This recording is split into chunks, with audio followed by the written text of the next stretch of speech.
Bonjour tout le monde, bienvenue dans cette nouvelle vidéo. Donc on va voir la deuxième partie des suites numériques. Donc l'autre fois on avait vu deux manières de définir les suites numériques et on a vu une deuxième méthode, c'était en utilisant donc des suites définies par récurrence, c'est-à-dire en utilisant le en trouvant un lien entre un plus 1 et un. Et donc aujourd'hui, on va voir deux cas particuliers, donc deux exemples de suites définies par récurrence. Et on va commencer par les suites arithmétiques. Donc soit UN est une suite, donc UN est une suite arithmétique si et seulement s'il existe un réel R, donc R dans R, tel que UN plus 1 égale UN plus R. Voilà, c'est ça la définition d'une suite arithmétique. Donc ce R, c'est ce qu'on appelle la raison de la suite UN.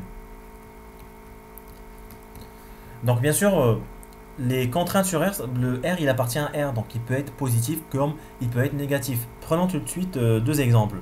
Donc je vais appeler ma suite U, donc par exemple qui démarre de U0.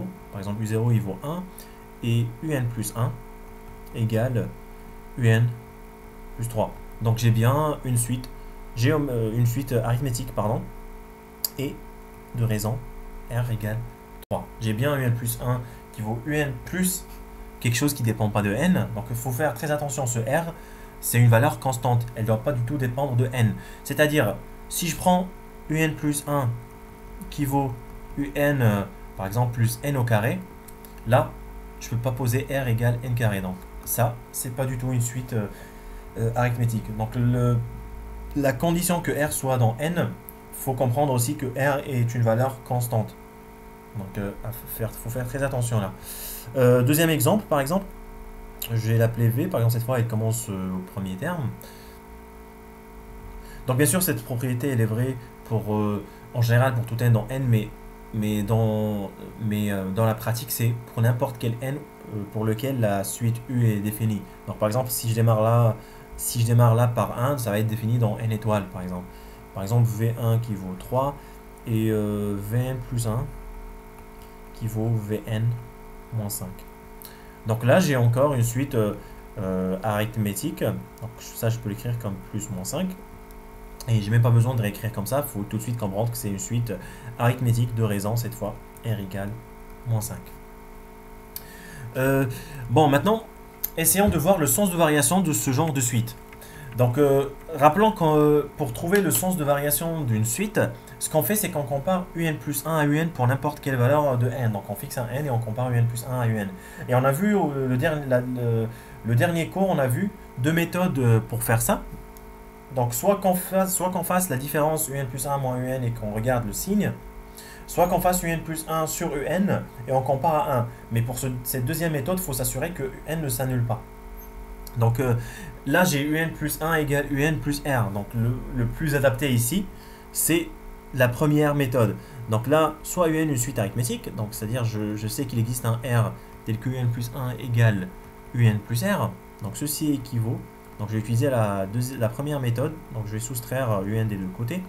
Donc qu'est-ce qui me reste à droite? Il me reste r. Moi, ce qui m'intéresse, c'est le signe de cette entité-là. C'est-à-dire le signe de un plus 1 moins un, donc dans mon cas, le signe de R. Donc tout dépend du signe de R. Donc UN, donc là, vous pouvez même ajouter strictement, hein, strictement, là pareil, strictement, et après constant. Donc UN va être strictement croissante si et seulement si UN plus 1 moins UN est strictement positif, c'est ce qui est équivalent à R strictement positif. Donc UN est strictement décroissante si et seulement si un plus 1 moins un encore strictement négatif, ce qui veut dire que R est strictement négatif. Un est constante si et seulement si R vaut 0. Donc, ça veut dire que si on vous dit que soit un une suite arithmétique de raison 20, vous pouvez tout de suite venir et dire que puisque 20 est supérieur strictement à 0, donc ma suite est strictement croissante. Directement comparé à R sans, vous n'aurez pas besoin de revenir à la différence un plus 1 moins un. Maintenant, on va essayer justement, on a dit l'autre fois que la contrainte des suites définies par récurrence, c'est que si jamais j'essaye de calculer l'image d'un n qui est assez grand, par exemple si je cherche à calculer U20, j'aurai besoin de U19, d'après la définition. Donc, ça se voit que ça va être super compliqué si je prends un n assez grand. Par exemple, si je cherche U1000, il faut absolument U de 999 et pour trouver U 999, il faut trouver le U d'avant, etc. Jusqu'à ce que j'arrive au premier terme. Donc, pour éviter de faire tous ces calculs, et dans les cas particuliers qu'on va voir, donc par exemple dans le cas d'une suite arithmétique, on va essayer d'exprimer justement UN en fonction du premier terme, de la raison et de n.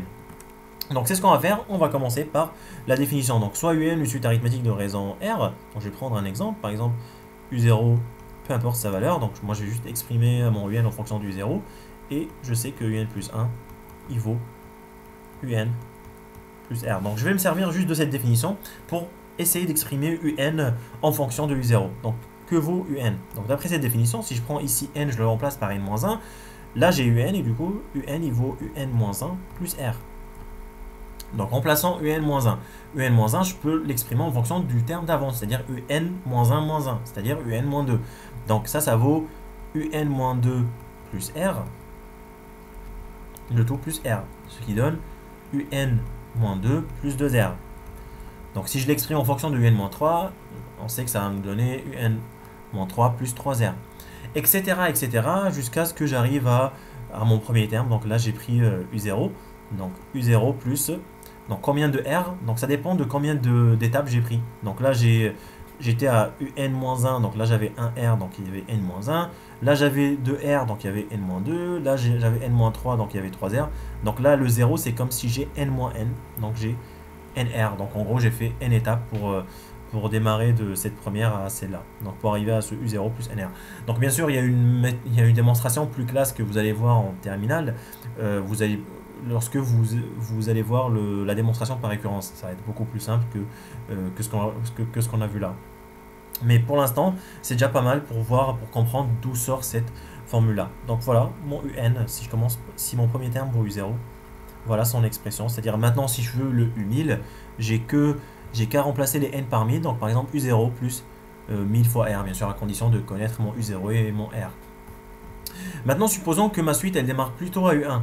Donc ce qui va se passer, c'est que je vais avoir UN égale U1 plus, donc il y aura toujours le R, sauf que je vais m'arrêter une étape avant. Donc là, il y avait N-3, 3R, jusqu'à ce que j'arrive là. Donc là, j'aurai un N-1. Donc une étape avant. Donc je vais ajouter un R de moins, donc ça va faire N-1. Là, pareil, on peut le démontrer par récurrence. Sinon, je peux généraliser ces deux résultats. Maintenant, si je démarre d'un premier terme que je vais appeler UP, quelconque. Supposons mon premier terme c'est UP. Donc que vaut UN en fonction d'UP. Donc je vais, en faisant une petite analogie, donc là j'ai U0, c'est comme si j'avais N-0. Là j'ai U1, c'est comme si j'ai N-1. Et donc si j'ai UP, je vais avoir N-P. Donc le tout fois R. Donc s'il y a une seule formule à retenir, c'est celle-là. Et donc là c'est vrai pour n'importe quelle valeur de P et pour n'importe quelle valeur de N. Bien sûr, c'est très souvent P égale 0 ou P égale 1. Donc si on remplace P par 0, par exemple, on a UN vaut U0 plus N-0 fois R et on retrouve bien sûr l'expression de départ.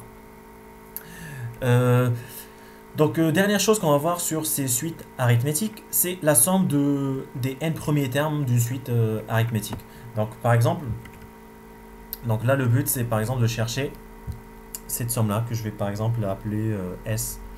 Donc je vais appeler S la somme U0 plus U1 UN-1 jusqu'à UN. Et pour faire ce calcul, je vais me servir d'une somme intermédiaire que je vais appeler S'. Donc 0 plus 1 ou directement 1 plus 2 plus 3 plus 4 jusqu'à ce que j'arrive à N. Donc plus N-1 plus N. Donc pour faire cela, je vais réécrire ce S' dans l'autre sens. Donc je vais commencer par le plus grand. Donc N plus N-1 plus jusqu'à ce que j'arrive à 1, donc plus 2 plus 1. Et là, ce que je vais faire, c'est que je vais additionner ces deux lignes-là. Donc si j'additionne ces deux lignes, donc j'ai la même somme des deux côtés. Donc S' plus S', ça me donne 2S'. Ça, c'est ce que je trouve à gauche. Et à droite du égal, je vais additionner terme par terme. Donc ce premier terme avec le premier terme, donc 1 plus N, c'est ce qui me donne N plus 1. Deuxième terme avec le deuxième terme, donc 2 plus N-1, c'est ce qui me donne aussi N plus 1. Donc je laisse la place pour les pointillés. Et les deux derniers termes, donc n-1 avec 2, ça me donne encore n plus 1. Et le dernier terme, c'est n plus 1, donc ça me donne aussi n plus 1. Donc vous imaginez aussi qu'on va trouver n plus 1 dans ce qui est entre pointillés, mais c'est simple à voir. Donc là, qu'est-ce que je fais dans la première ligne? J'ai des valeurs qui augmentent de 1 et en bas, j'ai des valeurs qui diminuent de 1. Donc les deux 1 se compensent et j'obtiens dans tous les cas n plus 1. Donc combien de termes j'ai entre 1 et n? J'ai n termes. Donc là, j'ai 2 S' qui vaut n fois n plus 1, ce qui est équivalent à S' n facteur de n plus 1 sur 2. Donc la somme des n premiers entiers naturels, ça vaut n facteur de n plus 1 sur 2. Donc cette formule, il faut la connaître par cœur. Donc là, je vous ai donné une petite démonstration, mais bon, je vous conseille quand même de la connaître. Mais ce qu'il faut absolument retenir, c'est cette somme-là. Donc maintenant, justement, on va se servir de cette somme pour trouver justement la somme S, la somme des n premiers. Enfin, ici, c'est pas n premier terme, parce que là, je démarre de U0, donc j'ai n termes de là jusqu'à là, et encore un autre, donc j'ai n plus 1 terme. Donc je vais me servir pour justement retrouver la valeur de S. Donc ce que je vais faire maintenant, donc c'est U0, je vais utiliser l'expression qu'on a démontrée tout à l'heure, et à chaque fois, je vais essayer d'exprimer tous les UN en fonction de U0. Donc je vais garder que des U0 et des R. Donc U0, je le garde. U1, je l'exprime en fonction de U0, donc si j'applique cette formule, ça me donne donc U0 plus R. UN-1, donc ça va me donner U0, on applique juste la formule, donc N-1 fois R. Et le dernier terme UN, c'est U0 plus NR. Donc c'est la formule juste en dessus de celle-là. Maintenant, ce que je fais, c'est que je vais prendre les U0 ensemble. Donc, combien j'ai de U0? Donc, j'ai un U0 par chaque terme. Et on a dit qu'il y avait N plus 1 terme. Ce qui veut dire que là, j'ai N plus 1 U0 déjà.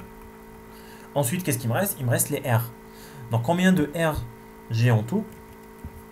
Donc là, j'ai plus R, plus 2R, plus 3R, jusqu'à plus N-1R, plus NR. Donc, je peux très bien factoriser par R. Donc ça me donne n plus 1 facteur de U0 plus donc R facteur de 1 plus 2 plus 3 jusqu'à plus n-1 et plus n. Donc qu'est-ce qu'on retrouve? On retrouve la somme S' qu'on a définie tout à l'heure. Voilà pourquoi elle nous sert, voilà en quoi il nous sert cette somme là. Donc je peux remplacer donc, ce S' par ce qu'on a trouvé. Donc c'était n facteur de n plus 1 sur 2. Donc là j'ai n plus 1 fois U0.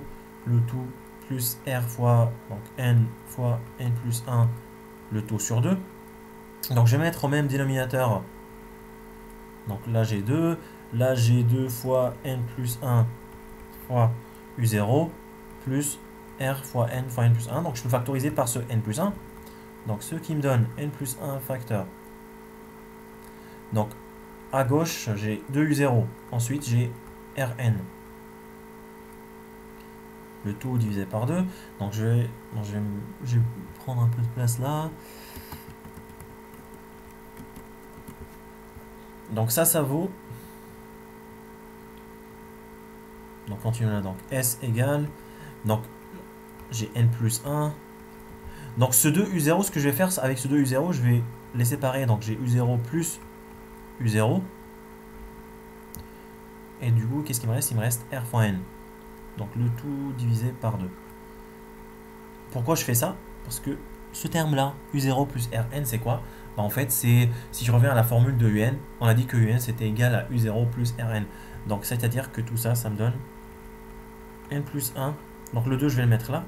N plus 1 sur 2, facteur de U0 plus UN. Bon, j'aurais pu m'arrêter bien sûr bien avant, mais je m'arrête là. Pourquoi? Parce qu'il y a une manière plus simple de retenir cette formule, parce que la démonstration, elle n'est pas à retenir, mais je vous conseille quand même de la connaître. Par contre, cette formule, elle est à connaître par cœur. Donc, ce n plus 1, en fait, c'est le nombre de termes. Donc, nombre de termes. Ce U0, c'est quoi? C'est premier terme. Et ce UN, c'est quoi? C'est le dernier terme. Donc la formule, elle devient la somme d'un nombre quelconque de termes, c'est le nombre de termes fois le premier terme plus le dernier terme, le tout divisé par 2. Si j'applique ça, par exemple, on veut la somme des termes de, je sais pas, U11 jusqu'à U60, j'applique cette formule, elle me dit quoi? Elle me dit qu'il faut faire le nombre de termes. Donc, bon, je vais rappeler ce que j'ai dit tout à l'heure, le nombre de termes entre les deux entiers n et m, si m est plus grand que n, c'est m-1, mais m-n plus 1. Il ne faut pas oublier le plus 1 pour prendre en compte le terme, le premier terme. C'est-à-dire là, le nombre de termes, c'est 60 moins 11 plus 1, divisé par 2, le tout fois, donc le premier terme ici c'est U11, plus le dernier terme c'est U60. Voilà, et je calcule, la somme. Donc là, ça me fait, donc là j'ai 50 sur 2, donc directement 25 fois, si j'ai les deux valeurs, je peux calculer et j'ai le résultat. Voilà, ça sera tout pour cette deuxième vidéo. Donc la prochaine vidéo, on va voir les suites géométriques. Donc si vous avez des questions, n'hésitez pas à les poser en commentaire.